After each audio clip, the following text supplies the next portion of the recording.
Good evening बच्चों, कैसे हो आप सभी? सभी लोग जल्दी से जुड़ो और मुझे ये बताओ कि ऑडियो और वीडियो क्लियर है कि नहीं।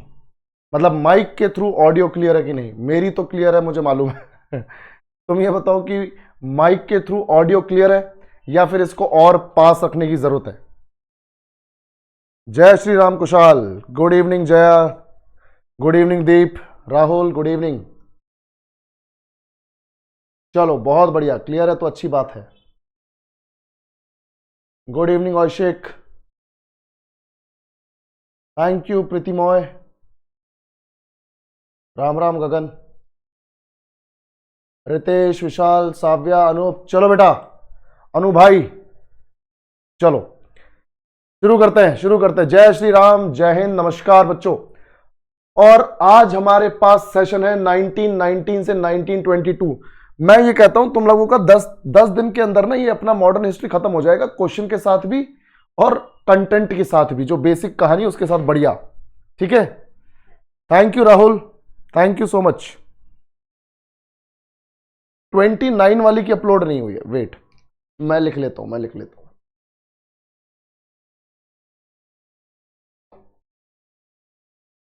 29 वाली पीडीएफ अपलोड नहीं हुई है ना।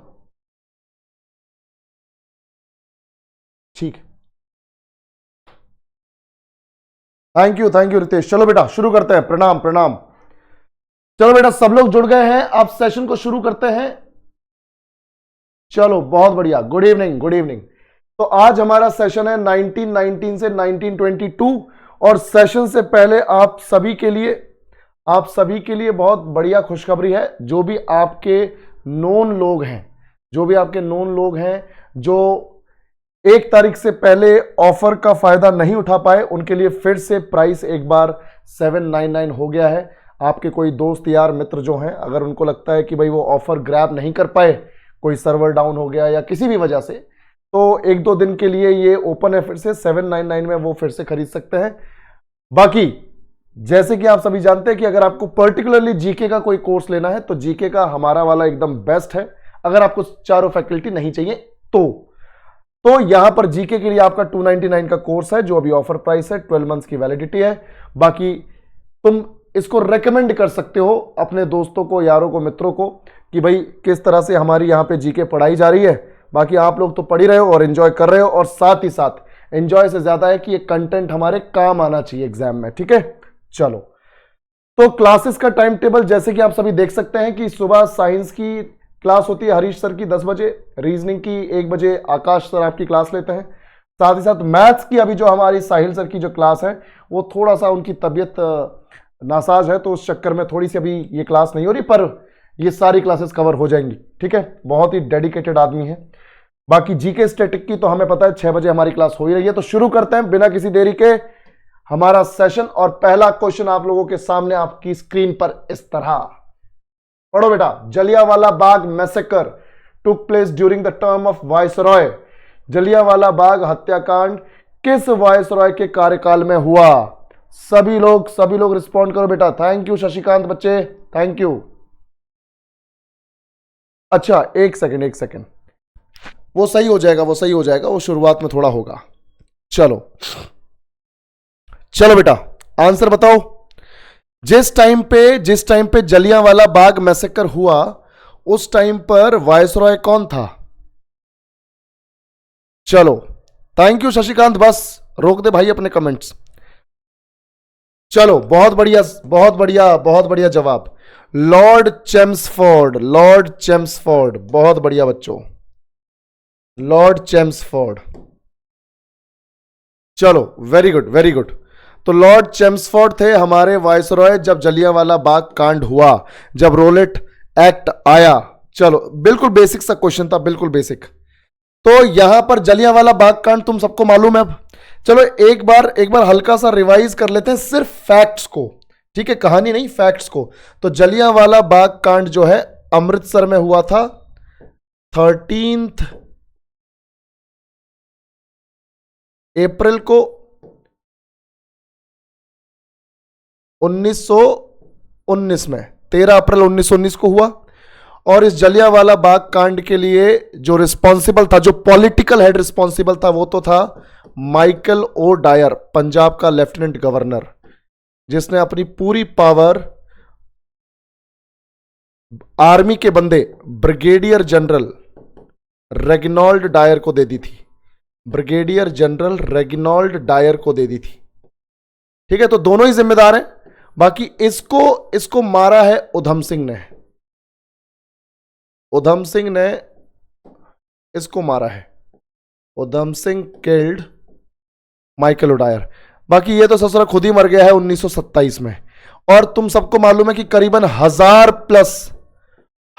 प्लस हमारे जो इनोसेंट लोग थे, मासूम लोग थे, निहत्थे लोग थे, वो मारे गए इसमें। और उसके बाद तुम सब जानते हो कि इस पूरे जलियांवाला बाग कांड को इन्वेस्टिगेट करने के लिए हंटर कमीशन एस्टैब्लिश किया गया था। हंटर कमीशन एस्टैब्लिश किया गया था। और हंटर कमीशन ने क्या सजा दी थी तुम सबको मालूम है, सस्पेंड कर दिया था ब्रिगेडियर जनरल रेगिनॉल्ड डायर को, और बाद में तो तड़ी पार ही कर दिया, ठीक है। इस चक्कर में हमारे कई सारे नेताओं ने अपने टाइटल्स लौटा दिए। तो ये सारी चीज हमने पढ़ी है कल। चलो अब हमारा जो है आज का टॉपिक, मेन टॉपिक शुरू होता है बेटा। जल्दी से देखो, जल्दी से देखो, बिल्कुल। अब ये तुम्हारे पास बढ़िया क्वेश्चन है, अगर तुम्हें आता है तो बताओ, वरना मैं एक कहानी सुनाऊंगा, एक ही कहानी में सारे क्वेश्चन हो जाएंगे जैसे कल हुए थे। What is correct about the Khilafat movement in India? Bharat में खिलाफत आंदोलन के बारे में क्या सही है? जल्दी से रिस्पॉन्ड करो अगर आता है तो। भाई, it was a movement to restore the Mughal royal family in India. यह भारत में मुगल शाही परिवार को पुनर्स्थापित करने के लिए एक आंदोलन था। It was a movement in demand of Pakistan. ये पाकिस्तान की मांग को लेकर किया गया एक आंदोलन था। It was a movement against the massacre of Jallianwala Bagh. Jallianwala Bagh के नरसंहार के खिलाफ एक आंदोलन था। It was a movement in support of the Turkish sultan. ये तुर्की सुल्तान के समर्थन में एक आंदोलन था। जवाब तुम लोगों का आ चुका है।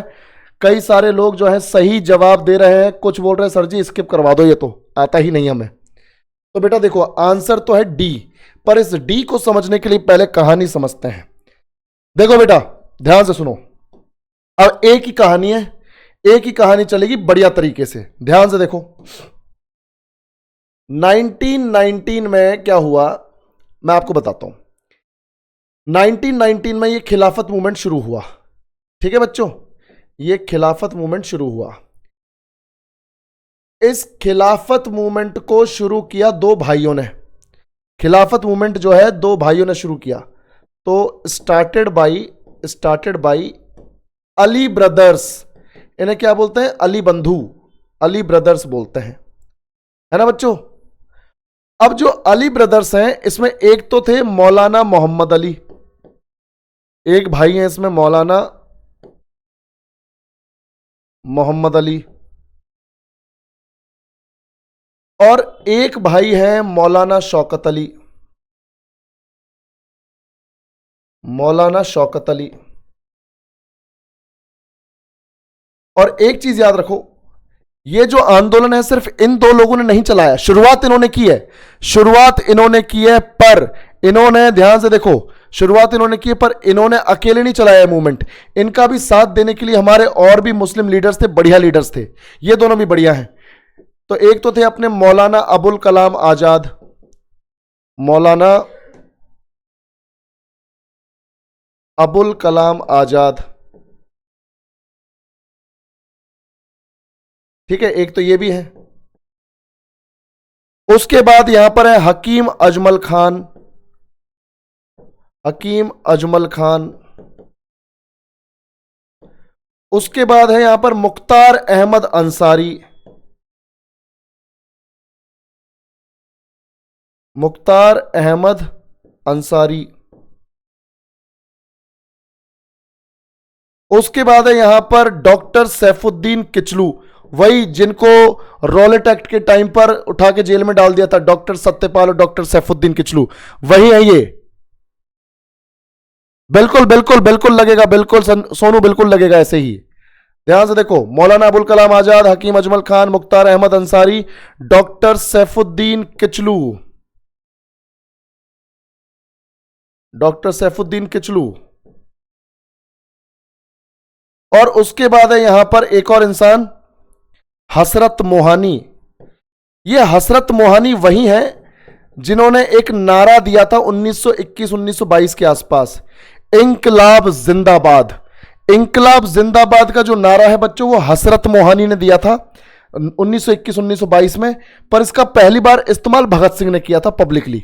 याद रखना, हसरत मोहानी ने यह स्लोगन दिया था इंकलाब जिंदाबाद, यानी क्रांति अमर रहे, लॉन्ग लिव द रेवोल्यूशन, क्रांति अमर रहे, इंकलाब जिंदाबाद। ये नारा दिया है हसरत मोहानी ने, और हसरत मोहानी के इस नारे का सबसे पहले इस्तेमाल भगत सिंह ने किया था 1929 में, 1929 में। जब हम वहां पहुंच जाएंगे तो मैं बताऊंगा, ठीक है। ये इन लोगों ने साथ मिलकर, इन दोनों भाइयों के, ये मूवमेंट शुरू किया। अब ये मूवमेंट है क्यों, मैं आपको पूरी कहानी बताता हूं। हमें ये तो पता चल गया कि मूवमेंट 1919 में खिलाफत मूवमेंट के नाम से, खिलाफत आंदोलन के नाम से इन सब लोगों ने शुरू किया है। इसके पीछे का बैकग्राउंड बच्चों ये है, ध्यान से देखो पीछे का बैकग्राउंड क्या है।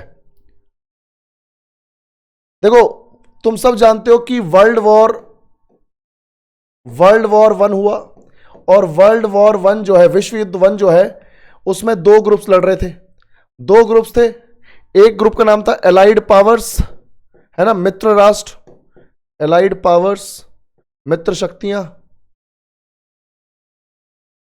मित्र शक्तियां। और दूसरे थे एक्सिस पावर्स, यानी सेंट्रल पावर्स, यानी धुरी शक्तियां, धुरी शक्तियां। इस तरफ तुम सब जानते हो, इस तरफ तुम सब जानते हो कि यहां पर है ब्रिटेन, जल्दी से देखो, ब्रिटेन, यहां पर है फ्रांस, यहां पर है इटली, यहां पर है जापान, यहां पर है यूएसएसआर यानी आज का रशिया, और इनको सपोर्ट करने आया यूएसए, 1917 में आया था लगभग आखिर में। और एक्सिस पावर्स में तुम सब जानते हो, यहां पर है जर्मनी, सबसे शक्तिशाली जर्मनी। उसके बाद यहां पर है जर्मनी के अलावा ऑस्ट्रिया, ऑस्ट्रिया, फिर यहां पर है हंगरी, फिर यहां पर है अपना बल्गेरिया, और यहां पर है ऑटोमन एम्पायर यानी टर्की, आज तुर्की बोलते हैं, ऑटोमन एम्पायर यानी टर्की। अब इन सब के बीच में ध्यान से देखो बेटा, इन सब के बीच में युद्ध हुआ, और तुम सब जानते हो कि युद्ध में जीते कौन, एलाइड पावर्स। और एलाइड पावर्स जीते हैं, तो जो लोग जीते हैं वो हारे हुए लोगों को पनिशमेंट तो देंगे, सजा तो देंगे।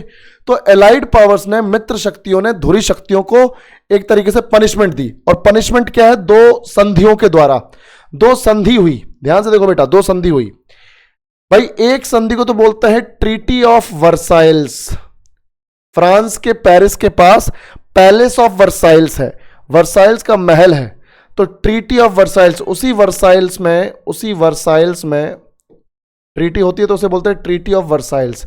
और एक होती है बच्चों treaty of Severus, treaty of Severus, ठीक है, ध्यान से देखो, ट्रीटी ऑफ सिवरस। तो ट्रीटी ऑफ वर्साइल्स में क्या हुआ, ट्रीटी ऑफ वर्साइल्स में तो इन सभी ने जर्मनी को टारगेट किया कि भैया वर्ल्ड वॉर 1 में जो दोनों तरफ से खर्चा हुआ है वो जर्मनी भरेगा। जर्मनी की इकोनॉमिक हालत की रीढ़ तोड़ दी इन्होंने बुरी तरीके से। समझ में आ रहा है कि नहीं, ध्यान से देखो बेटा। तो ट्रीटी ऑफ वर्साइल्स में जर्मनी को बोल दिया भाई ऐसा है, दोनों तरफ से जो खर्चा हुआ है ना, जो नुकसान हुआ है, वो ससुरे तू भरेगा। और ट्रीटी ऑफ सिवरस में टारगेट किया गया ऑटोमन एम्पायर को। इनको बोला भाई ऐसा है, तुम बहुत ज्यादा उछल रहे थे तो तुम्हें भी सेट करते हैं हम। ट्रीटी ऑफ सिवरस में ऑटोमन एम्पायर का जो सुल्तान है, ध्यान से सुनो बेटा, ऑटोमन एम्पायर यानी तुर्की का जो सुल्तान है, ऑटोमन साम्राज्य का जो सुल्तान है, उसका एक टाइटल होता था, उसका टाइटल था खलीफा। टाइटल क्या होता था बच्चों? हिंदी में बोलते हैं खलीफा और इंग्लिश में बोलते हैं कैलिफ। कैलिफ पैगंबर मोहम्मद, ध्यान सुनो भाई, पैगंबर मोहम्मद साहब के एकदम डायरेक्ट वंशज थे खलीफा। ठीक है, तो खलीफा जो है तुर्की का सुल्तान भी है, इसको टाइटल मिला हुआ है ये खलीफा, नाम तो कुछ और है।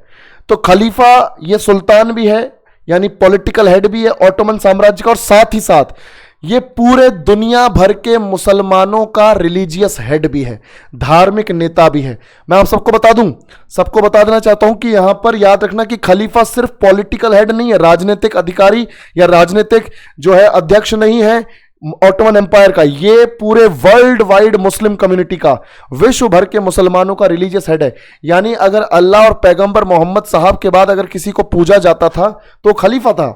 तो खलीफा के साथ क्या हुआ? अब देखो, ट्रीटी ऑफ सेवरिस में इन लोगों ने खलीफा के साथ कर दिया बुरा। एक तो ऑटोमन एम्पायर से खलीफा की जो पोस्ट है इसको खत्म कर दिया, खलीफा की जो पोस्ट है, इसका जो पद है, इसको खत्म कर दिया। और दूसरा तुर्की के यानी टर्की के ऑटोमन साम्राज्य के टुकड़े कर करके इन कंट्रीज ने आपस में बांट लिया कि तुर्की के इस हिस्से पर हमारा कब्जा, इस हिस्से पर हमारा कब्जा, इस हिस्से पर हमारा कब्जा। थैंक यू बच्चों, थैंक यू सो मच, ध्यान से देखो। तो ट्रीटी ऑफ सेवरिस में ऑटोमन एम्पायर की भी ऐसी तैसी कर दी, खलीफा की पोस्ट को खत्म कर दिया गया और तुर्की के यानी आज के तुर्की के टुकड़े टुकड़े कर दिए गए, तुर्की को बांट दिया गया। अब इस वजह से पूरे दुनिया भर में जो मुसलमान थे वो भड़क गए, और भड़क गए इन देशों के अगेंस्ट कि तुमने जो है हमारे ऑटोमन एम्पायर के तो टुकड़े कर दिए, कोई बात नहीं, पर तुमने हमारे खलीफा को, जिनको हम वर्शिप करते हैं, पूछते हैं, उनकी इस तरह की इंसल्ट क्यों की? तो पूरे वर्ल्ड में जहां जहां मुस्लिम कम्युनिटी रहती थी वहां वहां पूरा हंगामा हुआ, आंदोलन वगैरह चलने लगे जबरदस्त। और भाई हमारे देश में भी तो मुसलमान हैं, हमारे देश में भी तो मुसलमान भाई थे, तो हमारे देश में जो मुस्लिम भाई थे उन्होंने भी ब्रिटेन के अगेंस्ट, क्योंकि जिन कंट्रीज ने यहां पर ये ट्रीटी इंपोज की है, थोपी है, ये संधि थोपी है, तो उनमें ब्रिटेन भी शामिल है। तो भाई हमारे मुसलमानों ने, हमारे जो ब्रिटिश लोग हैं जो हिंदुस्तान पे रूल कर रहे हैं, उनके अगेंस्ट मूवमेंट चला दिया इसी बात पे कि भाई देखो हमारे हिंदुस्तान में मुस्लिम भी है और हमारे हिंदुस्तान में ब्रिटेन भी है। तो हमारे मुसलमानों ने इस ब्रिटेन के अगेंस्ट कि तुमने इस ट्रीटी को यहां पे लागू करवाया हमारे रिलीजियस हेड के ऊपर, खलीफा के ऊपर, तो ब्रिटेन के अगेंस्ट यानी ब्रिटिशर्स के अगेंस्ट हमारे हिंदुस्तान में भी एक मूवमेंट हुआ। और क्योंकि खलीफा की पोस्ट से रिलेटेड है तो इसका नाम हो गया खिलाफत। और इसको इस तरह से भी देख सकते हो कि हमारे जो मुस्लिम कम्युनिटी है वो खिलाफ चली गई अंग्रेजों के, तो इसको बोल रहे खिलाफत। तो खिलाफत आंदोलन हमारी मुस्लिम कम्युनिटी ने हिंदुस्तान में शुरू कर दिया कि भैया टर्की के सुल्तान यानी ऑटोमन एम्पायर के सुल्तान, हमारे रिलीजियस हेड को तुमने जेल में कैसे डाला, या उनको उनके पद से कैसे हटाया, उनकी पोस्ट से कैसे हटाया। इस तरीके से जो ये तो हमारे खलीफा की बेइज्जती हो गई, ये तो हमारे जो धार्मिक भावनाएं वो आहत हो गई हैं, रिलीजियस सेंटिमेंट्स हर्ट हो गए। तो हमारे देश में भी हमारे मुस्लिम भाइयों ने खिलाफत आंदोलन चला दिया। और ये आंदोलन जो है बच्चों, ये जलियांवाला बाग कांड के तुरंत बाद चल गया, जुलाई अगस्त में ही चल गया, ये जुलाई अगस्त में ही चल गया ये आंदोलन। और अब ध्यान से देखो, यहां गांधी जी जो है वो जलियांवाला बाग कांड के बाद से सदमे में थे, शौक में थे कि हमारे 1000 से ज्यादा लोग जो हैं वहां पर जनरल डायर ने शहीद कर दिए। तो वो उस सदमे में थे और गांधी जी ने उस वक्त एक कसम खा ली थी कि अब मैं अंग्रेजों को हिंदुस्तान में ज्यादा दिनों तक टिकने नहीं दूंगा, अब मैं इन्हें ज्यादा दिनों तक टिकने नहीं दूंगा भाई। तो गांधी जी वहां अपना कुछ प्लान कर रहे हैं, कुछ बड़ा सा मूवमेंट चलाऊंगा, बहुत बड़ी भीड़ के साथ चलाऊंगा ताकि अंग्रेजों को हिंदुस्तान से निकलना पड़ जाए। ठीक है भाई, ध्यान से देखो वर्ल्ड वॉर 1 का रीजन अगर जानना शुरू करोगे ना तो पूरी चेन है कारणों की, उन रीजंस को। अच्छा एक सेकंड,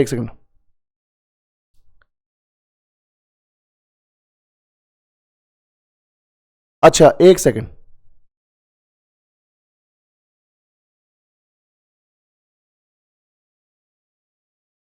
मोहम्मद कैफ, बिल्कुल मैं एग्री करता हूं। मतलब उनको एक तरीके से बहुत ज्यादा सम्मान की नजर से देखा जाता था, उसका मतलब यह था। ठीक है, लिटरली पूजा वाली बात नहीं है, लिटरली पूजा वाली बात नहीं है। अब मुझे एक बात बताओ, हाँ सब क्लियर है ना भाई? हाँ सब क्लियर है, ठीक है ठीक है।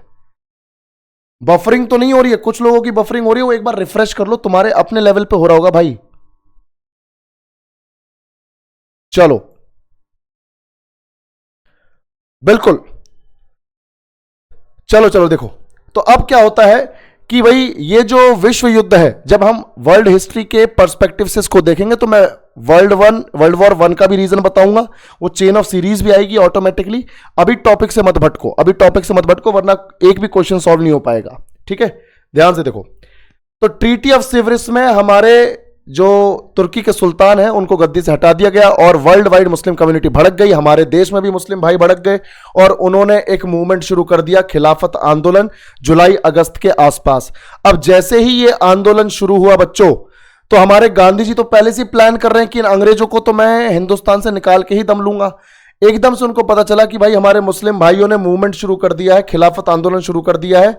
और इस खिलाफत आंदोलन को शुरू किया गया दिल्ली से। कहां से शुरू किया गया भाई लोग? दिल्ली से। दिल्ली से इस मूवमेंट को शुरू किया गया और दिल्ली से मूवमेंट को शुरू करने के लिए कोई संस्था भी तो होनी चाहिए, कोई ऑर्गेनाइजेशन भी तो होनी चाहिए। आंदोलन चलाएगा कौन? तो ध्यान से देखो, आंदोलन चलाएगा कौन? एक कमिटी बनाई गई, ऑल इंडिया खिलाफत कमिटी। ऑल इंडिया खिलाफत कमेटी यानी अखिल भारतीय, अखिल भारतीय। और हिंदी मीडियम वालों, जो भी हमारे हिंदी मीडियम वाले हैं, मैं उनका पूरा ध्यान रख रहा हूं, बस नाम ही तो यार अंग्रेजी में लिखता हूं, पूरा तो हिंदी में बोल रहा हूं। तुम बोल रहे हो कि कुछ समझ में नहीं आता। ये इंग्लिश में नाम ही तो लिखे हैं, कुछ और थोड़ी लिखा है। ये हिंदी में लिखा हुआ है, ये हिंदी में लिखा हुआ है, ये हिंदी में लिख रहा हूं, ये हिंदी में लिखा हुआ है। तो अब तुम सोचोगे कि एक वर्ड इंग्लिश में एक वर्ड हिंदी में, तो भाई वो पॉसिबल नहीं है। 1 घंटे की क्लास फिर क्लास होगी नहीं, है ना? तो थोड़ा सा तो आप लोगों को इतनी अंग्रेजी तो आनी चाहिए यार, बिल्कुल बेसिक चीज है। नाम नहीं पढ़ पा रहे हो? ऑल इंडिया खिलाफत कमेटी, अखिल भारतीय खिलाफत समिति, ये जो संस्था है, ये जो समिति है, ये इस पूरे मूवमेंट को संभाल रही है बच्चों, ये इस पूरे मूवमेंट को संभाल रही है, ठीक है? माफ करना दोस्तों, मेरे को समिति की स्पेलिंग थोड़ी कमी आती है, पता नहीं सही है कि नहीं। तो अखिल भारतीय खिलाफत समिति, ऑल इंडिया खिलाफत कमेटी ने दिल्ली से इस मूवमेंट को जारी रखा। और जैसे मैंने आपको बताया कि कौन कौन लोग थे जिन्होंने खिलाफत आंदोलन शुरू किया, जिसमें हमारे बहुत ही जबरदस्त मुस्लिम भाई जो हैं। देखो, मुस्लिम लीग के मुसलमान बकवास हैं, ठीक है? और हम ये भी नहीं कह सकते हिंदू सारे बहुत बढ़िया थे। हमें न्यूट्रल रहना है, हमें न्यूट्रल रहना है। तो मुस्लिम लीग के तो सारे बकवास थे मुस्लिम, पर हमारे ऑल इंडिया खिलाफत कमेटी के जो ये देखो मुस्लिम भाई हैं, ये इतने बढ़िया लोग, हमारे अपने आईएनसी में इतने बढ़िया मुस्लिम लोग, इतने जबरदस्त, मौलाना अबुल कलाम आजाद की बात करते हैं हम लोग, है ना? तो ये सब लोग इतना बढ़िया तरीके से इस आंदोलन को चला रहे थे। दिल्ली से इन्होंने शुरू कर दिया। अब गांधी जी यहां पर थोड़ा सा क्या करते हैं, थोड़ा स्मार्ट प्ले करते हैं। ध्यान से देखो बेटा, ध्यान से देखो, ध्यान से देखो। थैंक यू बच्चे, Mohammad, thank you Kaif, thank you. देखो बेटा, तो अखिल भारतीय खिलाफत समिति जो है, ऑल इंडिया खिलाफत समिति जो है, इन्होंने क्या किया, मूवमेंट अपना जारी रखा। गांधी जी का दिमाग दौड़ा। गांधी जी अपने उस मूवमेंट के बारे में सोच रहे थे कि यार मैं कब मूवमेंट शुरू करूं, अभी तो खिलाफत आंदोलन शुरू हो गया है और मैं तो ऐसा मूवमेंट शुरू करना चाहता हूं कि हिंदुस्तान से ये अंग्रेजों का नामो निशान मिट जाए। तो गांधी जी सोच ही रहे थे कि खिलाफत मूवमेंट चालू हो गया। तो गांधी जी ने सोचा कि यार अगर हम, ध्यान से सुनो, अब गांधी जी का दिमाग क्या बोल रहा है। गांधी जी बोल रहे हैं, गांधी जी सोच रहे हैं कि यार अगर हिंदुस्तान से अंग्रेजों को निकालना है, then we all need to be united. हम सभी को एक होने की जरूरत है, हम सभी को एकता में रहकर अंग्रेजों के अगेंस्ट एक्शन लेने की जरूरत है। यानी अगर हमारे हिंदू और मुसलमान एक हो जाएं, हालांकि अभी तो फूट पड़ी हुई है, यूनिटी खत्म हो रखी है लगभग, तो अगर हम हिंदू मुस्लिम भाई एक हो जाएं तो इन अंग्रेजों को हिंदुस्तान से बाहर फेंका जा सकता है। पर हिंदू मुस्लिम को एक कैसे करें, गांधी जी का दिमाग चल नहीं रहा। एकदम से उनको लगा कि यार ये खिलाफत आंदोलन है, क्यों ना हम हमारे मुस्लिम भाइयों को सपोर्ट करें। भाई हमारे मुस्लिम भाइयों का भी तो आंदोलन चल रहा है, तो हमारी ये फर्ज बनता है, हमारी ये ड्यूटी बनती है कि हम उनको उनके इस जायज आंदोलन में सपोर्ट करें। तो हमारे गांधी जी ने क्या किया, गांधी जी ने यह किया कि गांधी जी ने अपने आईएनसी के सभी लोगों को बोला, भाई ऐसा है, हमें हमारे मुस्लिम भाइयों का जो ऑल इंडिया खिलाफत कमेटी है, इनका सपोर्ट करना चाहिए, क्योंकि ये जायज चीज के लिए यहां पर ये आंदोलन कर रहे हैं और अभी हम इनको सपोर्ट करेंगे। और जब हम अपना मूवमेंट चलाएंगे, असहयोग आंदोलन, नॉन कॉपरेशन मूवमेंट, तब हम अपने मुस्लिम भाइयों से सपोर्ट लेंगे। तो गिव एंड टेक वाली बात है, हम उनको इस टाइम पे सपोर्ट करेंगे, वो हमें उस टाइम पे सपोर्ट करेंगे। तो गांधी जी ने डिसाइड किया कि हम दिल्ली चलेंगे, सारे के सारे बड़े जो लीडर्स हैं आईएनसी के और जो कार्यकर्ता हैं वो सब दिल्ली चलेंगे। दिल्ली चलकर ऑल इंडिया खिलाफत कमेटी को हम सपोर्ट करेंगे पूरी तरह से इस आंदोलन में। तो हुआ ये बच्चों कि ध्यान से देखो, गांधी जी जो है पहुंच गए दिल्ली। अब दिल्ली में 23 नवंबर को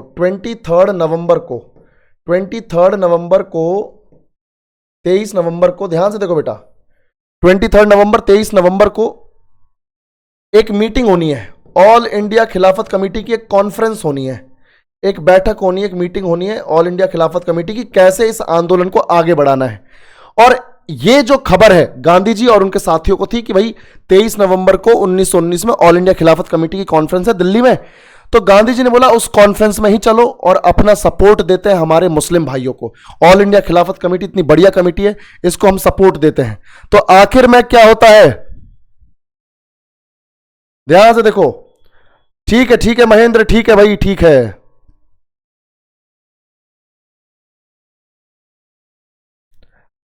देखो ध्यान से, और कोई भी इस तरह का कोई कमेंटबाजी नहीं भाई, कोई इस तरह का कमेंटबाजी नहीं। देखो ध्यान से, ऑल इंडिया खिलाफत कमेटी कॉन्फ्रेंस, ध्यान से देखो।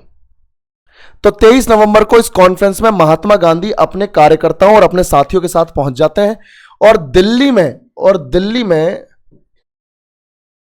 में जो ये मीटिंग हो रही है, इस मीटिंग में गांधी जी जो है एकदम से जब एंट्री लेते हैं तो हमारे जो अली ब्रदर्स हैं, अली बंधु हैं, वो एकदम से चौंक जाते हैं कि इंडियन नेशनल कांग्रेस, भारतीय राष्ट्रीय कांग्रेस हमारा समर्थन करने आई है, गांधी जी खुद हमारा समर्थन करने आए हैं, ये लोग यहां पर क्या कर रहे हैं।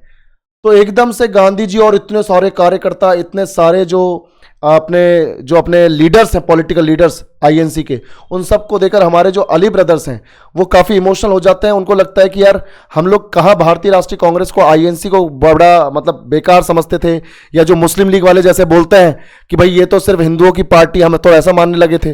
पर नहीं यार, ये तो देखो कितने बढ़िया लोग हैं, हमें सपोर्ट करने आए हमारे आंदोलन में, जब हमें इनसे एक्सपेक्टेशन भी नहीं थी तब भी।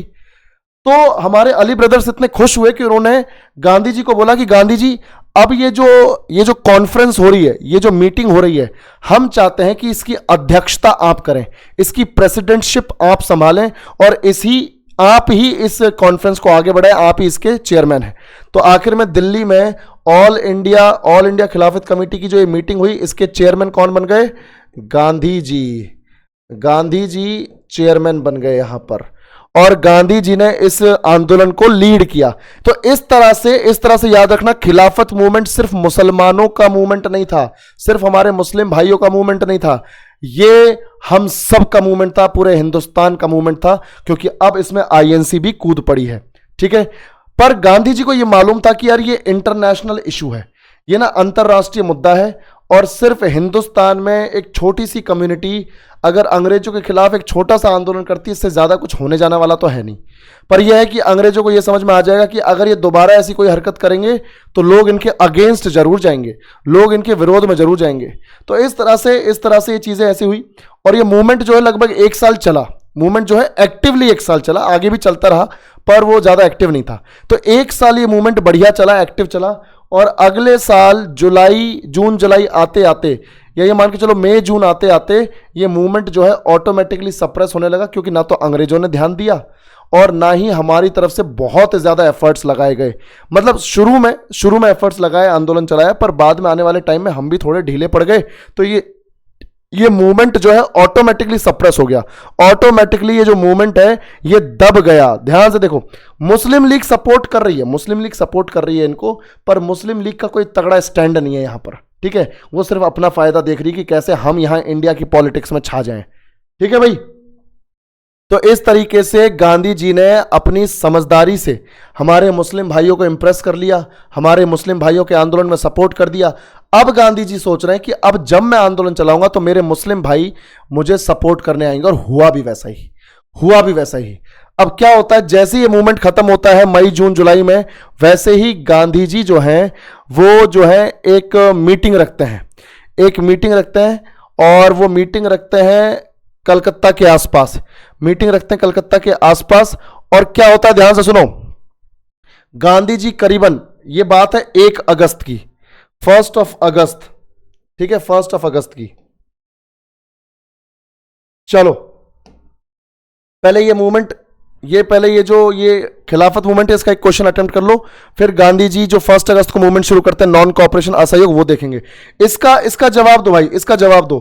खिलाफत आंदोलन की शुरुआत कौन से देश में हुई थी, जल्दी बताओ, जल्दी बताओ।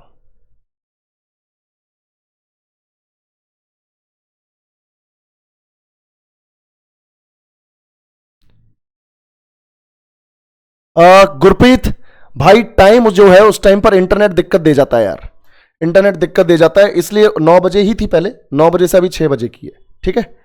तो खिलाफत आंदोलन की शुरुआत, टी देखो यहां पे, ये डी हुआ टर्की, उस वक्त का टर्की, आज का तुर्कीये। चलो बहुत बढ़िया, बहुत बढ़िया, ठीक है। चलो अब यहां पर देखो नॉन कोऑपरेशन मूवमेंट की बात हो रही है, तो मैंने तुम्हें बताया कि गांधी जी जो है अब खिलाफत आंदोलन को सपोर्ट कर चुके हैं, अब बदले में अपने मुस्लिम भाइयों से गांधी जी जो हैं वो सपोर्ट चाहेंगे, और मुस्लिम भाइयों ने, जो हमारी खिलाफत कमेटी वाले थे या अच्छे जो मुस्लिम भाई थे, उन्होंने बहुत बढ़िया सपोर्ट किया। मुस्लिम लीग ने सपोर्ट नहीं किया, मुसलमान भाइयों ने सपोर्ट किया, मुस्लिम लीग वाले तो बकवास ही थे। तो अब क्या होता है देखो ध्यान से बेटा, 1 अगस्त को, 1 अगस्त 1920 आ गया, और गांधी जी जो हैं वो कैलकाटा में है, और कैलकाटा में 2 लाख लोगों के सामने है, 2 लाख लोगों के सामने है गांधी जी, ठीक है। 2 लाख लोगों की भीड़ है गांधी जी के सामने, और 2 लाख जो भीड़ है, ध्यान से देखो, 1 अगस्त 1920 को कलकत्ता में 2 लाख लोगों के सामने गांधी जी जो है क्या करते हैं, गांधी जी बोल रहे होते हैं कि भाई ऐसा है, अब हमारा टाइम आ गया कि हम आंदोलन शुरू करें। तो आज से यानी 1 अगस्त से ही हम मूवमेंट शुरू कर रहे हैं, आंदोलन शुरू कर रहे हैं, असहयोग आंदोलन, नॉन कॉपरेशन मूवमेंट, असहयोग आंदोलन, नॉन कॉपरेशन मूवमेंट। और असहयोग आंदोलन या नॉन कॉपरेशन मूवमेंट का मतलब क्या है कि अंग्रेजों को हम वैसे सहयोग नहीं करेंगे जैसे अब तक करते आए हैं, यानी अंग्रेजों की किसी भी बात को नहीं मानेंगे, अंग्रेजों की किसी भी बात को नहीं मानेंगे, उनके अगेंस्ट ही जाके रहेंगे। तो असहयोग आंदोलन, नॉन कॉपरेशन मूवमेंट का पर्पस यही था कि अंग्रेजों की बात को डिसओबे करना है, मानना नहीं है, उनके अगेंस्ट ही जाना, उनके साथ कॉपरेट ही नहीं करना। तो 1 अगस्त को ये मूवमेंट जो है गांधी जी शुरू कर रहे हैं, लोगों को बोल रहे हैं कि भाई देखो, आप लोग अगर शांतिपूर्वक तरीके से इस आंदोलन को चलाओगे, नॉन वायलेंस के साथ, अहिंसा के साथ इस आंदोलन को चलाओगे, 2-2.5 साल इस मूवमेंट को चला लो, 2-2.5 साल इस आंदोलन को चला लो, और जैसे ही ये आंदोलन खत्म होगा भाई लोग, गांधी जी बोल रहे हैं, जैसे ही ये आंदोलन खत्म होगा भाई लोग, तो होगा ये कि अंग्रेज जो है साल भर के अंदर अंदर, आंदोलन के खत्म होने के साल भर के अंदर अंदर ही हम सभी को आजादी मिल जाएगी, बस आपका टिका रहना जरूरी है 2 से 2.5 साल। तो सब लोग गांधी जी के हाँ में हाँ मिला रहे हैं कि बिल्कुल टिके रहेंगे, 2, 2.5, 3, 4 जितना आप बोलोगे। गांधी जी ने मोटिवेट कर दिया इनको, और हमारे लोग भी मोटिवेटेड है क्योंकि सबको आजादी चाहिए। तो गांधी जी ने ध्यान से देखो 1 अगस्त को लोगों को मोटिवेट किया, पर गांधी जी ने एक चीज और कही कि अगर इस पूरे आंदोलन के दौरान कहीं पर भी कोई भी हिंसा हुई तो मुझे फर्क नहीं पड़ता कि ये मूवमेंट कितना आगे बढ़ गया है, अगर ये मूवमेंट सक्सेसफुल होने वाला भी होगा ना, तो भी इस आंदोलन को, इस मूवमेंट को मैं विड्रॉ कर लूंगा, वापस ले लूंगा, और ये मूवमेंट वहीं पर रद्द हो जाएगा। तो गांधी जी ने साफ साफ बोल दिया कि पूरे देश में कहीं पर भी कोई हिंसा नहीं होनी चाहिए, इस आंदोलन के दौरान शांतिपूर्वक तरीके से ढंग से इस आंदोलन को चलाना है, और ये ढंग से ही चला। 1 अगस्त को जैसी मूवमेंट शुरू हुआ, गांधी जी के कानों में एक बहुत बुरी खबर पड़ी। गांधी जी को बताया गया कि बाल गंगाधर तिलक की मृत्यु हो गई है। एक्सट्रीमिस्ट लीडर थे ना अपने बाल गंगाधर तिलक, केसरी और मराठा न्यूज़पेपर के फाउंडर, तो बाल गंगाधर तिलक की डेथ हो गई है 1 अगस्त को। ठीक है बच्चों, ध्यान से देखो, बाल गंगाधर तिलक की हो गई यहां पर मृत्यु। और ये कैसे हुई? निमोनिया, लंग्स में पानी भर गया है ना, फेफड़ों में पानी भर गया, तो निमोनिया से उनकी मृत्यु हो गई बाल गंगाधर तिलक की। और गांधी जी बहुत सैड हो गए। गांधी जी ने जनता को इन्फॉर्म किया कि भाई जो हमारे मेकर ऑफ मॉडर्न इंडिया थे, गांधी जी ने बाल गंगाधर तिलक को टाइटल क्या दे रखा था? मेकर ऑफ मॉडर्न इंडिया, आधुनिक भारत के निर्माता। मेकर ऑफ मॉडर्न इंडिया, बाल गंगाधर तिलक को यहाँ पे इन्होंने बोला था। तो जैसे ही गांधी जी को पता चला कि भाई मेकर ऑफ मॉडर्न इंडिया यानी बाल गंगाधर तिलक की डेथ हो गई है बिकॉज ऑफ निमोनिया, तो गांधी जी जो है एकदम शॉक में, और जनता को बताते हैं कि भाई देखो बुरी खबर आई है, हमारे जो बहुत ही फेमस और बहुत ही जबरदस्त लीडर हैं बाल गंगाधर तिलक, उनकी अभी अभी मृत्यु की खबर आई है और उन्हें शायद जो है बीमारी की वजह से अपने प्राण त्यागने पड़े। इस तरह से गांधी जी ने लोगों को बताया और लोगों को बोला कि भाई देखो आज से हमारा मूवमेंट चालू हो रहा है, तो मैं चाहता हूं कि आप लोग डिसाइड करें कि इस मूवमेंट को आज से शुरू करें या फिर एक बार जितनी भी डेथ से रिलेटेड जो भी रिचुअल्स हैं, कस्टम्स हैं, जो भी प्रथाएं हैं बाल गंगाधर तिलक की, वो पूरी हो जाए उसके बाद करें। तो लोगों ने बोला कि भाई बाल गंगाधर तिलक जो है हमारे बहुत बढ़िया लीडर थे, तो क्यों ना इनको रिस्पेक्ट पे करने के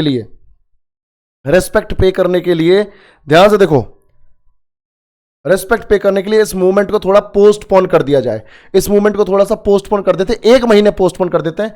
1 अगस्त हो रखा है, फर्स्ट वीक ऑफ सितंबर में इस मूवमेंट को हम शुरू कर देंगे। इस तरह से क्या होता है कि मूवमेंट जो है 1 महीने डिले हो जाता है और मूवमेंट जो जब फर्स्ट वीक में शुरू होता है 4-5 सितंबर के आसपास, फर्स्ट वीक ऑफ सितंबर में जब मूवमेंट शुरू होता है, आंदोलन शुरू होता है बच्चों, तो यहां पे बुरी तरीके से हमने अंग्रेजों को मजा चखाना शुरू कर दिया। कैसे? गांधी जी ने साफ साफ बोला था कि हमें कॉपरेट नहीं करना है। तो कॉपरेट ना करने का मतलब क्या हुआ? ध्यान से देखो, कॉपरेट ना करने का मतलब क्या हुआ? चलो बिल्कुल बिल्कुल बिल्कुल बिल्कुल लेंगे, मैराथन भी लेंगे। चलो देखो ध्यान से, तो यहां पर क्या होता है मैं बताता हूं। अब जैसे ही गांधी जी, अंग्रेज सब जानते भाई, अंग्रेजों को पता चल रहा है, जब 2 लाख की भीड़ इकट्ठी होगी तो अंग्रेजों को सब पता चल रहा है, पर वो हल्के में ले रहे हैं कि अरे ऐसे ही तो आंदोलन है, क्या आंदोलन, सब दब जाएंगे। तो फर्स्ट वीक ऑफ सितंबर में मूवमेंट चालू हो गया और ये मूवमेंट चालू हुआ एक स्पेशल सेशन के बाद। एक स्पेशल सेशन होता है, एक खास अधिवेशन होता है आईएनसी का कलकत्ता में। कहां पर सेशन होता है बच्चों? कलकत्ता में। तो इस मूवमेंट के शुरू होने से पहले कलकत्ता में एक स्पेशल सेशन होता है और इस स्पेशल सेशन के जो चेयरमैन थे, प्रेसिडेंट थे, वो थे लाला लाजपत राय। तो लाला लाजपत राय ने अपना एक बहुत बढ़िया दोस्त खो दिया। तो लाला लाजपत राय तो वैसे ही भड़के हुए हैं कि भले वो बीमारी से गए पर उनका दोस्त तो चला गया। तो लाला लाजपत राय ने कलकत्ता के इस स्पेशल सेशन से, इंडियन नेशनल कांग्रेस के इस स्पेशल सेशन से, इन्होंने क्या किया, डिक्लेयर कर दिया कि भाई अब आंदोलन शुरू हो, असहयोग आंदोलन शुरू हो। और गांधी जी ने साफ साफ बोल दिया कि हमें असहयोग करना, यानी ना तो हमें इनकी बनाई हुई चीजें खरीदनी, ना तो इनके बनाए हुए जो मसाले हैं वो खरीदने, ना इनके कपड़े लत्ते खरीदने, ना फिर हमें इनसे कोई सामान खरीदना। और साथ ही साथ हमारे जो स्टूडेंट्स इनके स्कूल्स और कॉलेजेस में जा रहे हैं वो भी एडमिशन विड्रॉ कर लो, जो लोग इनकी फौज में और आर्मी में हैं वो भी विड्रॉ कर लो, जो सिविल नौकरियों में हैं वो भी विड्रॉ कर लो। ठीक है भाई, इस तरीके से सभी लोगों ने अपनी नौकरियां वगैरह छोड़ना चालू की। उसके बाद इन्होंने बोला, गांधी जी ने, कि भाई ऐसा है कि टैक्स पे करने की जरूरत नहीं है, कोई कर देने की जरूरत नहीं है, इनको इकोनॉमिक नुकसान होने दो, इकोनॉमिक नुकसान जब होगा तो अपने आप सीधे हो जाएंगे। तो गांधी जी ने बोला कि इनको टैक्स पे करने की जरूरत नहीं, इनके स्कूल्स कॉलेजेस में जाने की जरूरत नहीं, वकीलों को इनकी अदालतों में जाकर प्रैक्टिस करने की जरूरत नहीं। ठीक है, हर तबके का आदमी जो है इनसे परेशान हो रखा था। तो गांधी जी ने और मोटिवेट कर दिया कि भाई हमें इस तरह की चीजें करनी है, इनके साथ कॉपरेट नहीं करना है। दुकानों की पिकेटिंग करेंगे, यानी दुकानों पे जाएंगे, शराब के ठेकों पे जाएंगे और वहां पर दुकान की जो सेल है उसको रोकेंगे, वहां पे धरनाबाजी करके। ये सब प्लानिंग का पार्ट था और ये बहुत बढ़िया चल रहा था। तो फर्स्ट ऑफ वीक ऑफ सितंबर से ये शुरू हो गया और फर्स्ट वीक ऑफ सितंबर से जब ये चालू हो गया है, ध्यान से देखो, तो अच्छा एक चीज याद रखना, maker of modern India Gandhi ji ने किसे कहा है? बाल गंगाधर तिलक को। अब जैसे ही फर्स्ट वीक ऑफ सितंबर में मूवमेंट चालू हो गया तो एकदम से लोगों में जोश, हाई जोश, एकदम जबरदस्त जोश। और एक चीज और बताऊं, इस पूरे मूवमेंट में एक्सट्रीमिस्ट भी शामिल हैं और गांधी जी की बात मान रहे हैं, वरना एक्सट्रीमिस्ट लोग जो हैं बिना कुटाई सुताई के उनका दिन नहीं जाता है। तो उनको लगा यार कैसे हम बिना कुटाई सुताई के रहेंगे, पर ठीक है गांधी जी ने बोला है तो रहेंगे। तो इस तरीके से हमारे जितने एक्सट्रीमिस्ट हैं, जो हमारे गर्म दल के नेता हैं, वो भी यहां पे शामिल हो गए। तो फर्स्ट वीक ऑफ सितंबर में मूवमेंट चालू हुआ और मूवमेंट बहुत बढ़िया से चालू हुआ। साल निकल गया, ध्यान से देखो, और मूवमेंट जबरदस्त बना रहा। पर होता क्या है कि 1 साल जैसे ही हुआ, यानी सितंबर में शुरू किया था, जैसे ही 1 अगस्त आया, जैसे ही 1 अगस्त देखो ध्यान से, 1 अगस्त जैसे ही आया तो क्या होता है, ध्यान से देखो, जैसे ही 1 साल पूरा हुआ तो मूवमेंट चलाने के लिए, आंदोलन चलाने के लिए पैसा तो चाहिए, फंडिंग तो चाहिए। तो 1 साल बाद जो फंडिंग खत्म हो गई, जो लोगों ने दान दक्षिणा दी थी वो फंडिंग खत्म हो गई और अब आंदोलन आगे नहीं बढ़ सकता, क्योंकि भाई जो लोग आंदोलन में आपके साथ जुड़े हैं उनको खाना पीना, रात का सोना बैठना, ये सब चाहिए और उसमें पैसा तो लगेगा। वहीं तंबू गड़ रहे हैं, वहीं पे खाना बन रहा है, ये सब तो आंदोलन में ऐसे ही होता है। तो आखिर में क्या हुआ, 1 अगस्त को गांधी जी ने सोचा कि यार फंडिंग खत्म हो गई है, मूवमेंट अगर कंटिन्यू नहीं किया तो इस मूवमेंट को चलाने का कोई मतलब नहीं है और हमें आजादी नहीं मिल पाएगी। तो यहां पर क्या होता है, ध्यान से देखो, 1 अगस्त को गांधी जी को लगा फंडिंग तो जुटानी पड़ेगी, तो गांधी जी ने एक तरकीब निकाली और उन्होंने बोला, हिंदुस्तान के लोगों को आह्वान किया, हिंदुस्तान के लोगों का आह्वान किया कि भाई ऐसा है, अगर अगर आप लोग आज पहली डेथ एनिवर्सरी है 1 साल बाद, फर्स्ट डेथ एनिवर्सरी है बाल गंगाधर तिलक की, पुण्यतिथि है ना, पुण्यतिथि बोलते हैं हिंदी में, तो फर्स्ट डेथ एनिवर्सरी है अपने बाल गंगाधर तिलक की, तो क्यों ना उनको होमेज पे किया जाए, होमेज यानी रिस्पेक्ट दी जाए। और मेरी आप सभी से दरख्वास्त है कि भैया जो जितना पैसा दे सकता है, जो जितना पैसा दे सकता है, 1 रुपया, 2 रुपया, 12 आना, 100 आना, समझ रहे हो तुम, इस तरह की जो चीजें हैं, इस तरह का जो एक रिक्वेस्ट है सभी लोगों के पास पहुंचाइए कि भाई जो जितना अफोर्ड कर सकता है वो उतनी मदद करे और इस मूवमेंट को चलाने में हमारा साथ दे, ठीक है। और उसके बाद जो है ध्यान से देखो कि ये जो मूवमेंट में इन्होंने मदद मांगी गांधी जी ने कि जो जितना दान कर सकता है उतना दान कर दे ताकि मूवमेंट का पेस हम लोग पकड़ लें। तो मैं आपको बताऊं, अलग अलग जगहों पर, ध्यान से देखो, 1 अगस्त को 1921 में अलग अलग जगहों पर तिलक स्वराज फंड रेज किया गया। तिलक स्वराज फंड, भाई पैसा कैसे आएगा उस जमाने में, ठीक है, ऑनलाइन तो आएगा नहीं। तिलक स्वराज फंड नाम से जगह जगह बूथ बनाए गए और इस पूरे तिलक स्वराज फंड में लगभग कुछ ही दिनों में 1 करोड़ रुपए इकट्ठे हो गए। उस जमाने का, आज से 100 साल पहले के 1 करोड़ की वैल्यू समझते हो भाई, पूरे 500 या 1000 करोड़ की कीमत है, ठीक है। तो इतना पैसा आ गया आंदोलन करने के लिए, ये मान लो तुम 700, 800, 1000 करोड़। तो इस 1 अगस्त को यहां पर तुम देखो, तिलक स्वराज फंड बनाया गया और फंड में 1 करोड़ रुपया आ गया और मूवमेंट का पेस फिर से बन गया, ठीक है। ध्यान से देखो, मूवमेंट का पेस फिर से बन गया और मूवमेंट फिर से चल पड़ा 1921 में। 1921 में मूवमेंट जो है फिर से चल पड़ा और अब आया 1922। अब कौन सी ईयर आएगी भाई, अब आएगी ईयर 1922। पर 1922 में क्या हुआ, एक कांड हो गया 4 फरवरी को। 4 फरवरी को एक कांड हो गया, उस कांड का नाम है चौरी चौरा इंसिडेंट, चौरी चौरा घटना। और ये चौरी चौरा घटना हुई है बच्चों गोरखपुर में, उत्तर प्रदेश के गोरखपुर में 4 फरवरी को गोरखपुर में ये घटना हुई है। गोरखपुर में ये घटना हुई है 4 फरवरी को। आई होप तुम्हें समझ में आ रहा है। चलो चलो, बहुत बढ़िया, चलो बेटा ध्यान से देखो, 4 फरवरी 1922 को चौरी चौरा गोरखपुर में ये इंसिडेंट हुआ। ये गोरखपुर है, यहां पर ये गोरखपुर है यहां पर। अब ये क्या इंसिडेंट था मैं आपको बताता हूं, पर अब तुम ये देखो कि 4 फरवरी 1922 को ऐसा कांड हो गया कि ये पूरा का पूरा मूवमेंट गांधी जी को रोकना पड़ा। हम इतने आगे थे क्योंकि 1922 आते आते अंग्रेज भी कप कप आ रहे हैं कि यार 1920 में मूवमेंट चालू हुआ, 1921 निकल गया, 1922 भी निकले जा रहा है। अगर ये 1 साल और टिक गए इस आंदोलन के साथ तो भाई हमारा तो बोरिया बिस्तर बंद जाएगा, हमारा तो बोरिया बिस्तर बन जाएगा, हमें तो जाना पड़ेगा यहां से। तो अंग्रेज भी डर गए कि भाई कुछ ना कुछ तो करना पड़ेगा, कुछ ना कुछ, कोई कहीं पे वायलेंस हो जाए, कोई कांड हो जाए, उसके दम पे हम इस पूरे मूवमेंट को रुकवा सकते हैं। पर कहीं कोई हिंसा नहीं हो रही, कहीं कोई कांड नहीं हुआ, कहीं कोई पिटाई विटाई कुछ नहीं हुई। तो इसका मतलब है मूवमेंट बहुत बढ़िया तरीके से चल रहा था। पर गोरखपुर में 4 फरवरी को कांड हो गया जिसकी वजह से गांधी जी को पूरा मूवमेंट विड्रॉ करना पड़ा और उस इंसिडेंट को बोलते हैं चौरी चौरा इंसिडेंट। मैं अभी तुम्हें पूरा डिटेल में बताऊंगा चौरी चौरा इंसिडेंट, मजा आ जाएगा तुम्हें। ध्यान से देखो, तो ये हो गया हमारा खिलाफत मूवमेंट, नॉन कॉपरेशन मूवमेंट, और हमें पता चल गया कि किस तरीके से ये मूवमेंट आगे बढ़ा है और किस तरीके से अब ये बंद होगा। पर इस बीच एक चीज याद रखना, मैंने आपको बताया था कि नॉन कॉपरेशन मूवमेंट में हमारे जो स्टूडेंट्स हैं इनके स्कूल्स और कॉलेजेस में जाना बंद कर चुके थे, हमारे जो वकील हैं इनकी अदालतों में प्रैक्टिस करना बंद कर चुके थे, हमारी इनकी जो फौज है, इनकी जो सिविल नौकरियां हैं वहां से हमारे लोगों ने इस्तीफा देना शुरू कर दिया, इनको टैक्स पे करना बंद कर दिया, ठीक है। और इसके बाद जो है इनके दुकानों की हमने पिकेटिंग की। पिकेटिंग का मतलब है दुकानों की सेल रोकी वहां पे जाके धरना देकर। तो ये सारी चीजें की, और इनके जो कॉटन के कपड़े थे, कपास के बने हुए कपड़े, सूती वस्त्र जो हैं उनको हमने आग लगा दी, बॉन फायर कंडक्ट कर दी। तो हम लोगों ने बहुत सारा बुरा काम किया इनके साथ। जितना इन्होंने किया उसका तो कुछ नहीं था, खैर उसका तो कुछ परसेंट नहीं था, पर हमने बुरी तरीके से इनकी ऐसी तैसी कर दी। और अब इनकी भी हो रही है लुप लुप, अब लुप लुप हो रही है भाई इनकी, कि अगर 1 साल और चल गया तो हमारा तो बोरिया बिस्तर तय है भाई, इंग्लैंड जाके लग रहा है दूसरी नौकरी ढूंढनी पड़ेगी, ये सब लोग सोच रहे हैं यहां पर। पर इस दौरान याद रखना, अगर हमारे जो स्टूडेंट्स ने अगर इनके स्कूल्स और कॉलेज जाना बंद कर दिया तो हमने उनके लिए कुछ किया क्या?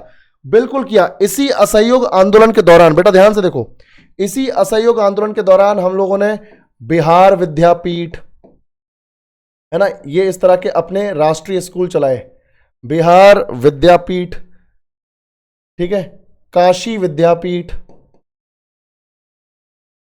काशी विद्यापीठ, उसके अलावा गुजरात विद्यापीठ। तो अलग अलग स्टेट्स में कुछ इस तरह के स्कूल जो हैं चालू किए गए ताकि हमारे स्टूडेंट्स को उनके स्कूल्स में जाने की जरूरत ना पड़े। तो बिहार विद्यापीठ, काशी विद्यापीठ, और एक तो यूनिवर्सिटी भी बनाई गई, जामिया मिलिया इस्लामिया, दिल्ली में, अगर आप लोगों ने सुना हो, जामिया मिलिया इस्लामिया। तो जामिया मिलिया इस्लामिया, ये जो यूनिवर्सिटी है ये स्टैब्लिश की गई, बिहार विद्यापीठ, काशी विद्यापीठ, गुजरात विद्यापीठ, ये स्कूल्स स्टैब्लिश किए गए ताकि ताकि यहां पर हमारे हिंदुस्तान के बच्चों को बढ़िया शिक्षा मिले। ऐसा ना हो कि उनके स्कूल से निकल के हमारों का बस पूरा कबाड़ा हो गया है। तो अच्छे स्कूल्स यहां पे बनाए गए। और गांधी जी, मैंने तुम्हें बताया था, गांधी जी तो पहले ही अपने जलियांवाला बाग कांड के बाद अपना केसर हिंद का टाइटल लौटा दिया, रविंद्रनाथ टैगोर ने टाइटल लौटा दिया। पर इस असहयोग आंदोलन के दौरान सुभाष चंद्र बोस अपनी नौकरी छोड़ के आ गए। 3 लोगों ने बढ़िया एकदम सरकारी नौकरी छोड़ दी। सुभाष चंद्र बोस जो हैं वो अपनी नौकरी छोड़ के आ गए। सिविल, याद देखो, सिविल सेवा में, उस जमाने के सिविल सेवा में सुभाष चंद्र बोस की 4th रैंक थी, जैसे आज यूपीएससी में 4th रैंक आ जाइए, समझ लो। तो सुभाष चंद्र बोस जो उस टाइम पे एग्जाम बहुत टफ होता था, वहां पर भी 4th रैंक होल्ड किए हुए थे, और इंग्लैंड में ट्रेनिंग कर रहे थे सिविल सेवक के तौर पर। तो ये सिविल सेवक के तौर पर ट्रेनिंग कर रहे थे, इनको पता चला हिंदुस्तान में ये आंदोलन हो गया है, तो उन्होंने बोला ऐसी की तैसी ऐसी नौकरी की जहां पे मुझे इन अंग्रेजों की गुलामी करनी पड़े। वो तो इनकी ईगो जो है हर्ट करनी थी कि भाई हम हिंदुस्तानी भी अच्छी मेरिट में आ सकते हैं, अच्छी रैंक पे आ सकते हैं। तो इस तरीके से सुभाष चंद्र बोस जो है यहां पर, याद रखना, यहां पर तुम्हें नहीं दिखेंगे, पर सुभाष चंद्र बोस ने अपनी नौकरी छोड़ दी। फिर मोतीलाल नेहरू, पंडित नेहरू के पिताजी मोतीलाल नेहरू ने अपनी वकालत छोड़ दी। इतनी बढ़िया सरकारी नौकरी लगी हुई थी वकील के तौर पे। ऐसे ही एक और है, ये है अपने मोतीलाल नेहरू के अलावा, हाँ, मोतीलाल नेहरू के अलावा अपने हैं यहां पर शंकरन नायर। वायस रॉय की जो एग्जीक्यूटिव काउंसिल नहीं थी, वायस रॉय की जो कार्यकारिणी परिषद, तो वहां पर ये एक मेंबर के तौर पर थे, जहां मैंने बोला था कि 6 में से एक मेंबर हिंदुस्तानी होगा, आईएनसी का होगा। तो सर शंकरन नायर ने भी इस्तीफा दे दिया, यहां पे रिजाइन कर दिया। मोतीलाल नेहरू और सीआर दास, मोतीलाल नेहरू, शंकरन नायर और सीआर दास, इन सब ने अच्छी अच्छी नौकरियों से इस्तीफा दे दिया और इस मूवमेंट को चलाया। पर अब बात यह है कि सर क्वेश्चन कैसे अटेम्प्ट करें, क्वेश्चन कैसे आएंगे। आपने ये तो बता दिया कि ये पूरा मूवमेंट चलता रहा, पर आखिर में 4 फरवरी को कांड हो गया चौरी चौरा, तो ये बंद हो गया। वो पूरी कहानी बताऊंगा अभी, पर उससे पहले एक क्वेश्चन अटेम्प्ट करो जल्दी से। भारत में कुछ शिक्षा संस्थान महात्मा गांधी के अंग्रेजों के साथ असहयोग के आह्वान के जवाब में स्थापित किए गए थे।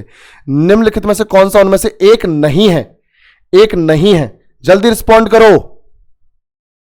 थैंक यू शिवानी बच्चे, थैंक यू।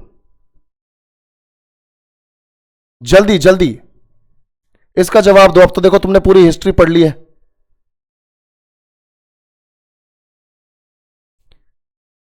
बेटा कहानी याद रखने का तरीका यह है कि थोड़ा सा खुद से भी पढ़ो, थोड़ा सा खुद से भी पढ़ो। पूरी तरह से टीचर पे डिपेंडेंट रहोगे तो वो भी अच्छी बात नहीं है, ठीक है। बिल्कुल सही जवाब है श्रीरामपुर कॉलेज। श्रीरामपुर कॉलेज ये हमारी उन संस्थाओं का हिस्सा नहीं था जो एस्टैब्लिश किए गए थे। नेक्स्ट क्वेश्चन देखो, next question, during which period were the Khilafat movement and non cooperation movement organized to oppose British rule in India? Bharat में ब्रिटिश शासन का विरोध करने के लिए खिलाफत आंदोलन और असहयोग आंदोलन किस काल में आयोजित किए गए थे? जल्दी से जवाब दो, जल्दी से जवाब दो इसका। बहुत बढ़िया, बहुत बढ़िया, शाबाश बच्चों, शाबाश। तो 1919 से 1922 के बीच में। सब ऑलरेडी पूछे हुए क्वेश्चन है तुम्हारे रेलवे के, ठीक है। Next question, which movement was led in India by Ali brothers Shaukat Ali and Mohammad Ali? Ali brothers यानी अली बंधु शौकत अली और मोहम्मद अली ने भारत में किस आंदोलन का नेतृत्व किया था? किस आंदोलन का नेतृत्व किया था? जल्दी बताओ, इसका जवाब दो। बहुत बढ़िया, बहुत बढ़िया, शाबाश। आंसर है डी, खिलाफत मूवमेंट। आंसर है डी, खिलाफत मूवमेंट। बहुत बढ़िया बच्चों। Next question, which of the following was a result of the non cooperation and खिलाफत मूवमेंट? भाई खिलाफत मूवमेंट और नॉन कॉपरेशन मूवमेंट, असहयोग आंदोलन का क्या रिजल्ट रहा? किसान उपनिवेश के लिए सामान ढोते थे, छात्र सरकार द्वारा संचालित स्कूल और कॉलेजों में गए, वकील अदालतों में उपस्थित हुए, या कई कस्बों और शहरों में मजदूर वर्ग हड़ताल पर चले गए? मतलब हमने आंदोलन के दौरान क्या किया, बताओ, हमने आंदोलन के दौरान क्या किया? छात्र सरकार द्वारा संचालित स्कूल और कॉलेजों में गए, गए थे कि छोड़ के आए हैं? बी मत बोलो भाई, बी मत बोलो, वो तो छोड़ के आए हैं, गए थोड़ी हैं। वकील अदालतों में उपस्थित हुए, नहीं, छोड़ दी अदालतें। किसान उपनिवेश के लिए सामान ढोते थे, नहीं, सामान ढोना बंद कर दिया। यानी कई कस्बों और शहरों में मजदूर वर्ग जो है हड़ताल पर चले गए। डी है इसका आंसर, ठीक है। लोगों ने काम करना ही छोड़ दिया भाई, काम करना ही छोड़ दिया, बिल्कुल। अगला question, the historic place Chauri Chaura is situated in which state? ये तो बता सकते हो, ये तो सिंपल है। ऐतिहासिक स्थान चौरी चौरा किस राज्य में स्थित है? हिमाचल प्रदेश, आंध्र प्रदेश, केरल और उत्तर प्रदेश। इस तरह के भी क्वेश्चन आते हैं तुम्हारे रेलवे में, इतने इजी भी। बिल्कुल, गोरखपुर उत्तर प्रदेश, गोरखपुर उत्तर प्रदेश, गोरखपुर उत्तर प्रदेश। तो ये गोरखपुर है, ठीक है, ये है गोरखपुर, ये यूपी में यहां पर, ठीक है। अब ध्यान से देखो, अब ध्यान से देखो बेटा, अब फटाफट से कहानी बताता हूं, फटाफट से कहानी बताता हूं चौरी चौरा वाली।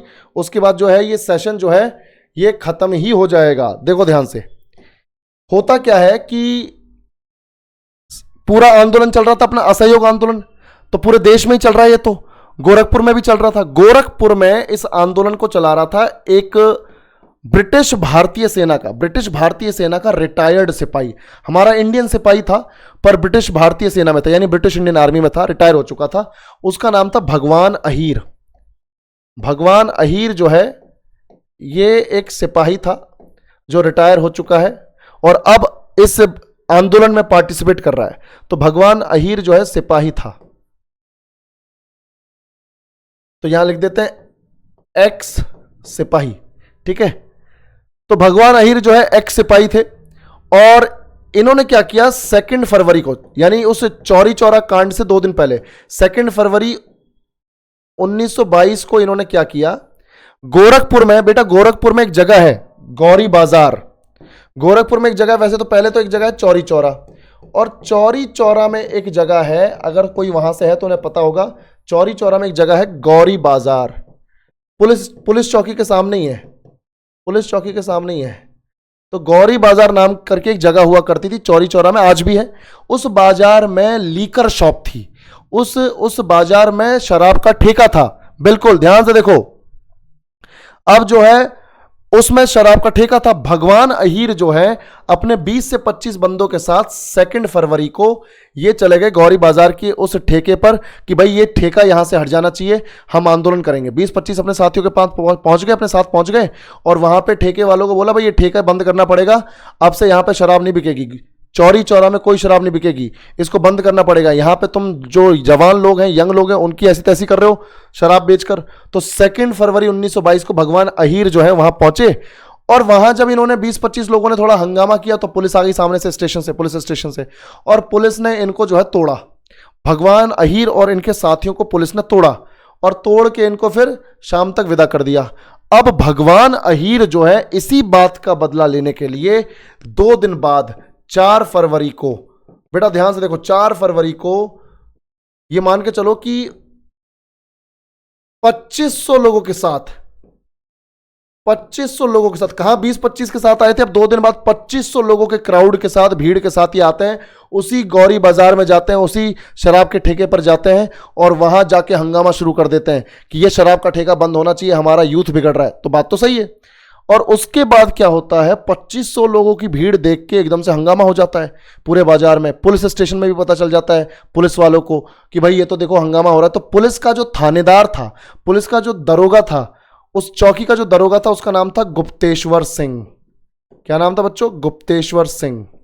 तो गुप्तेश्वर सिंह जो है वो उस पुलिस चौकी का थानेदार है, दरोगा है। तो गुप्तेश्वर सिंह को लगा कि यार 2500 की भीड़ आ गई, इसने अपने 10-15 बंदे भेज दिए अपने एक सब इंस्पेक्टर के साथ। सब इंस्पेक्टर का नाम था पृथ्वीपाल। तो पृथ्वीपाल को बोला कि भाई तू जा और मामला संभाल, क्या सीन है, इतने सारे लोग जो हैं आ गए हैं, इनको ऐसा करो जाके थोड़ा सा 15-20 बंदे जाओ तुम लोग, पृथ्वीपाल तू भी जा साथ में, और एक ना हवा में फायर कर देना, अपने आप डर के भाग जाएंगे। तो पृथ्वीपाल अपने 15 साथियों के साथ वहां गए, लोगों के सामने लोगों को थोड़ा सा समझाने की कोशिश की, नहीं माने। आखिर में पृथ्वीपाल ने क्या किया, अपने 15-20 लोगों के साथ तो गए, हवा में फायर करवा दिया। और जैसे ही फायर करवाया तो हमारे जो ये क्रांतिकारी, हमारे जो ये अपने जबरदस्त जो लोग हैं, ये लोग जो है भड़क गए कि तुमने गोली क्यों चलाई, अगर हम में से किसी को लग जाती तो हमारे लोगों का इतना दिमाग फिर गया कि पत्थर जो आसपास देखे, पत्थर उठा के मारना शुरू किया पुलिस वालों पे। और पृथ्वीपाल और उसके साथी जो हैं फायरिंग करते करते अब ऊपर नहीं कर रहे, अब सामने कर रहे, क्योंकि सामने से पत्थर आ रहे हैं। तो पत्थरों से बचने के लिए ये भी फायरिंग कर रहे हैं। अब ये 10-15 बंदे, वो 2500 लोग दौड़ के आ रहे हैं पत्थर लेके इनके सामने मारते मारते, और ये एकदम से पीछे की तरफ जा रहे हैं और पुलिस स्टेशन में इन्होंने अपने आप को बंद कर लिया। पृथ्वीपाल और 15 साथी, गुप्तेश्वर सिंह वगैरह सब बचने के लिए उस भीड़ से कहां चले गए? पुलिस स्टेशन में। भीड़ ने पुलिस स्टेशन को ही आग लगा दी। उस पूरे पुलिस स्टेशन में 23 लोग थे, 23 के 23 जो है जिंदा जल गए, जिसमें गुप्तेश्वर सिंह, पृथ्वीपाल और बहुत सारे जो हमारे हिंदू और मुस्लिम भाई हैं, 2-3 मुस्लिम अपने सिपाही भी थे, वो भी जल के राख हो गए, और ज़्यादातर हिंदू थे वो भी जल के राख हो गए। और इस तरीके से ये हिंसा हो गई पहली बार नॉन कोऑपरेशन मूवमेंट में। और ये जो हिंसा हुई तो उस वक्त गांधी जी गुजरात के बारदोली में थे, सूरत के पास एक जगह है बारदोली। गांधी जी को जैसे ही पता चला कि भैया कांड हो गया है, तो गांधी जी को पता है अब कांड हो गया तो मूवमेंट तो रोकना पड़ेगा, क्योंकि मैंने वादा किया है। तो गांधी जी ने क्या किया, 12 फरवरी को इस मूवमेंट को विड्रॉ कर लिया, इस मूवमेंट को वापस ले लिया, इस मूवमेंट को खत्म कर दिया। और फिर उसके बाद गांधी जी जो है 10 मार्च को, 1 महीने बाद लगभग, पुलिस ने पकड़ लिया गांधी जी, और गांधी जी के ऊपर केस चला, गांधी जी के ऊपर जो है पूरा केस चला। और गांधी जी को अहमदाबाद सेशन कोर्ट ने, जज का नाम बताता हूं, अहमदाबाद सेशन कोर्ट ने क्या किया, जज का नाम था जस्टिस यानी जज साहब, जस्टिस C.N. ब्रूमफील्ड,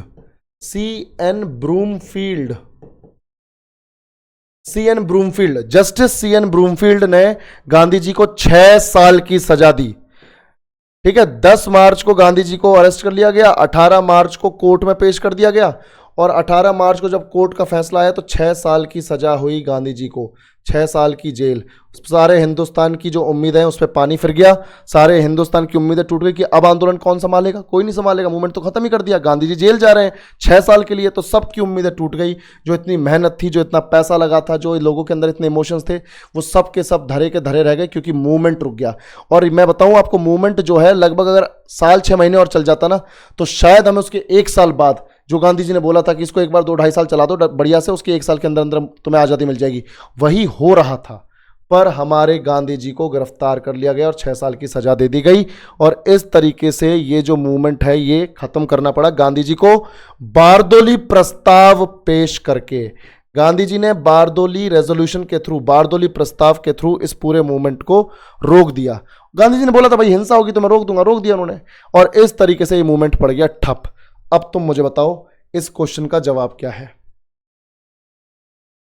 इस क्वेश्चन का जवाब क्या है, जल्दी बताओ। Which incident prompted Mahatma Gandhi to end his non cooperation agitation in February 1922? फरवरी 1922 में किस घटना ने महात्मा गांधी को अपना असहयोग आंदोलन समाप्त करने के लिए प्रेरित किया? नहीं, गांधी जी को गोली नहीं मारी है इस टाइम पे, वो तो बाद में होती है। बिल्कुल, चौरी चौरा घटना। और नेक्स्ट क्वेश्चन तो हमारा यहां पे है ही नहीं, तो टोटल 10 क्वेश्चन थे, 3 कहानियों पर बेस्ड। सबको समझ में आया तो रिस्पॉन्ड करो। ऐसे ही 10-10 क्वेश्चन करके सारा टॉपिक निपटा देंगे। बहुत बढ़िया क्वेश्चंस हैं। सबको समझ में आया चौरी चौरा कांड कैसे हुआ, क्या हुआ, क्लियर है? कैसे पुलिस स्टेशन में आग लगाई गई, सबको समझ में आया? चलो बहुत बढ़िया, बहुत बढ़िया बेटा, बहुत बढ़िया। चलो चलो, thank you Aditya, thank you Shivam. तो आज के लिए इतना काफी है। कल मिलते हैं, मैं पीडीएफ शेयर कर दूंगा और मैं कोशिश करूंगा कंप्रेस्ड फाइल तुम्हारे पास भेजूं ताकि तुम्हारा डेटा ज्यादा यूज ना हो। ठीक है, चलो बेटा, thank you so much, take care, bye bye, good night. भगवान अहिर को कोई पनिशमेंट नहीं बेटा, यान कोई पनिशमेंट नहीं। थैंक यू, चलो टेक केयर, बाय बाय।